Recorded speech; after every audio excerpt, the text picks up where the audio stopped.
Gold, trusted gold buyers. మీరు తాకట్టు పెట్టిన బంగారాన్ని విడిపించి ఈ రోజు ఉన్న మార్కెట్ ధరకు కొనబడను.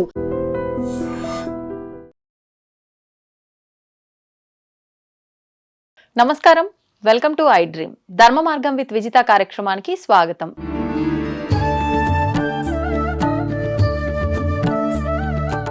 నమస్కారం అండి. నమస్కారం విజిత. తొలి ఏకాదశి రాబోతోంది. తొలి ఏకాదశి నుంచి మనకు పండుగలన్నీ కూడా ప్రారంభమవుతాయి. ముఖ్యంగా మన సనాతన ధర్మంలో ఏకాదశికి ఒక ప్రాధాన్యత అనేది నిర్ణయించబడింది. ముఖ్యంగా ఈ తొలి ఏకాదశి అనగానే చాలా విశిష్టమైంది. ఎక్కువగా ఉపవాసం ప్రాధాన్యము.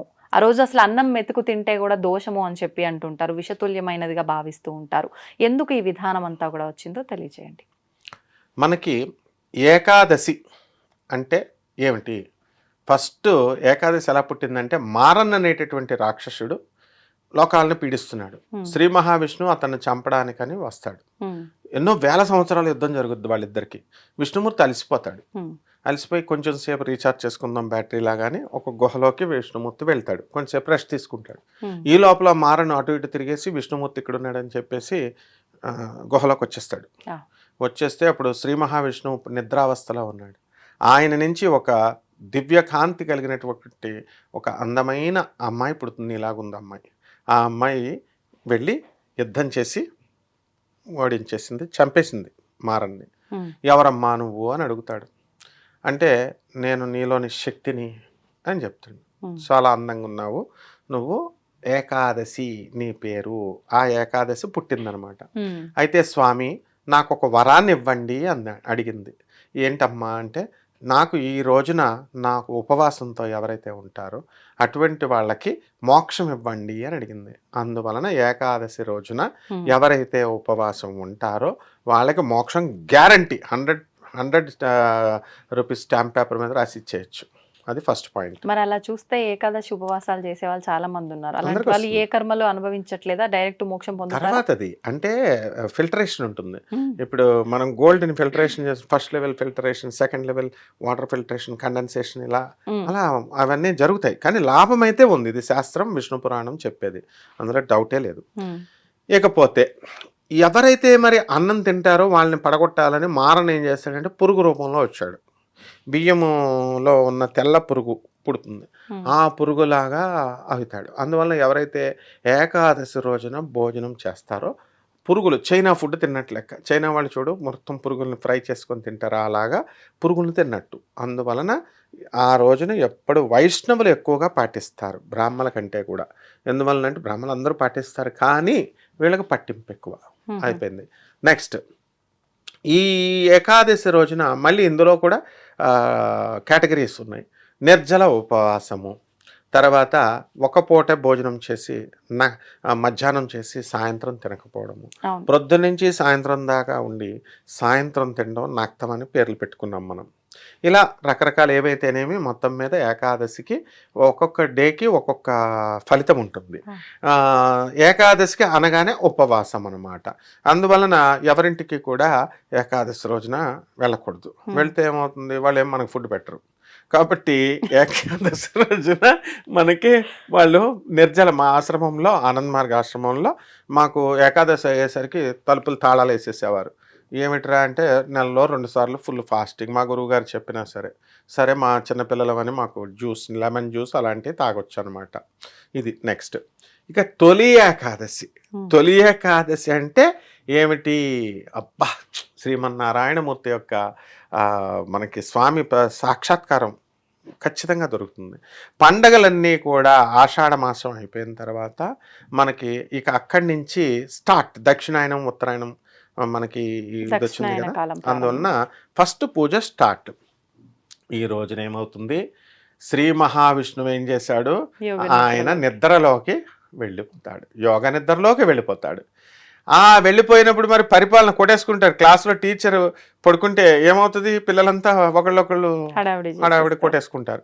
అందువలన class leader number 1 who is the leader అని పిలిచి, వారే రారా నువ్వు మైండ్ చేయి క్లాస్ని, మేము పడుకుంటానని చెప్పి ఎలా అయితే ఇస్తామో పరమేశ్వరుణ్ణి హ్యాండ్ ఓవర్ చేస్తాడు ఈయన డ్యూటీస్కి, యాక్టింగ్ ప్రెసిడెంట్ కింద.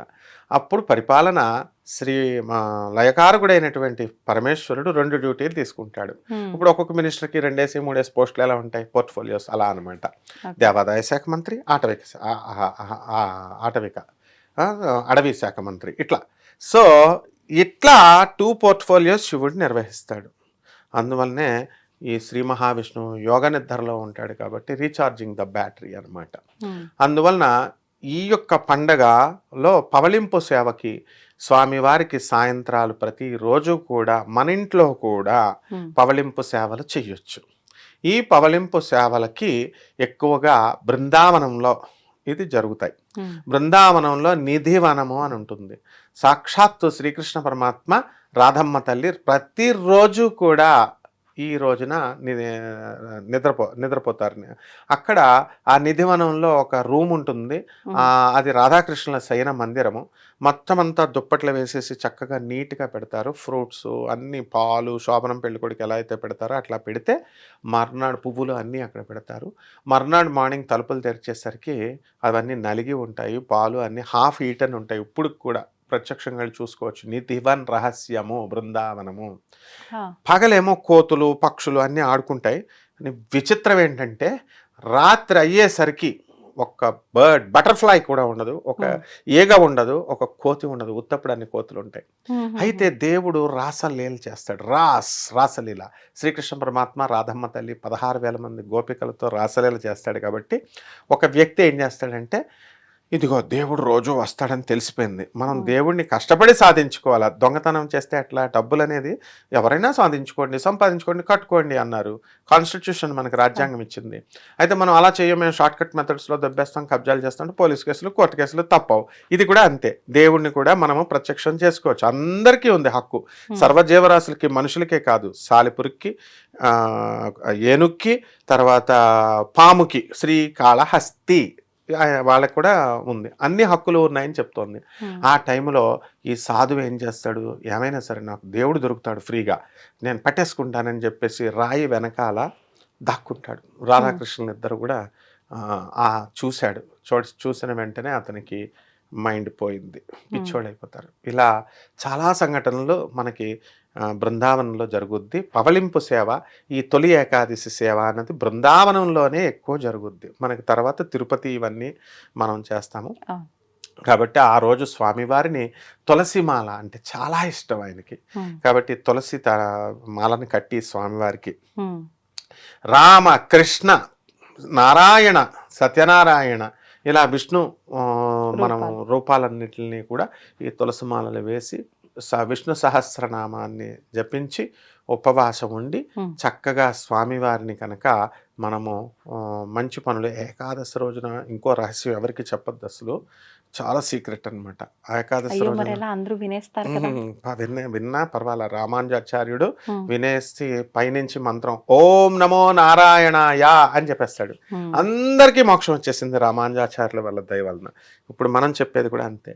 ఇప్పుడు ఆ ఏకాదశి రోజున కనుక దానం చేస్తే 1000 రెట్లు ఫలితం వస్తుంది. అందువలన చిన్న గుప్పెడు బియ్యమైనా పర్వాలేదు, ఏమైనా పర్వాలేదు, దానము చెయ్యాలి.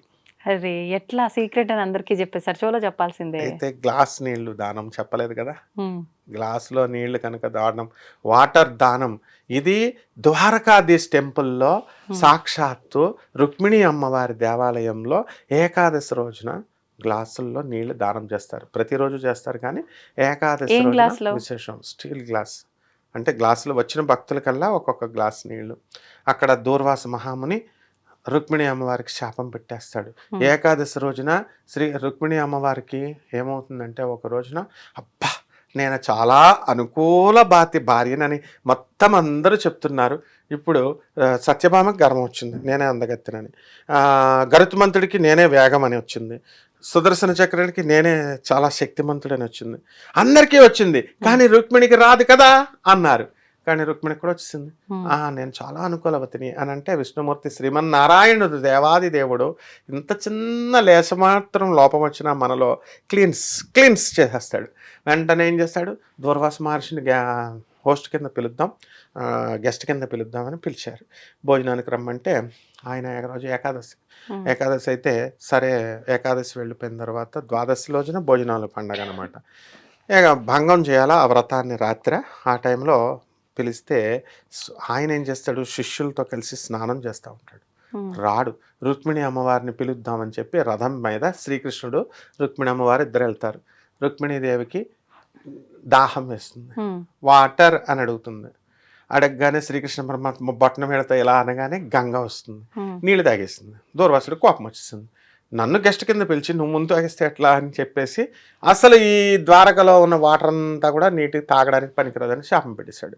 గోమతి నది వాటర్ ఉప్పు అయిపోయాయి, 20 కిలోమీటర్స్ వరకు అని చెప్పాడు. అందువల్లనే ఇప్పుడు 20 కిలోమీటర్స్ బార్డర్లో రీజియన్లో ఆ రేడియస్లో వాటర్ తాగడానికి పనికిరాదు.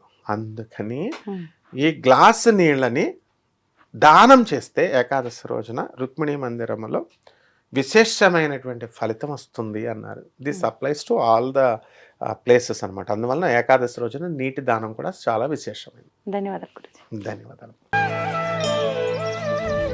దీన్ని తవ్వండి, తవ్వుతూనే శివలింగం. సరే దాన్ని అట్లా కప్పేసేయండి, చూపించదండి. Krishna is there. మూర్తి పూజ కాదు, సాక్షాత్ బ్రజేంద్ర నందన భగవాన్ ఉన్నారు మూర్తిలో. ఏమీ ఆశించకుండా ఆరాధించే వాళ్ళు కూడా ఉన్నారా ప్రభుజీ? నిజమైన భక్తి అంటే మనకు తెలియదు కాబట్టి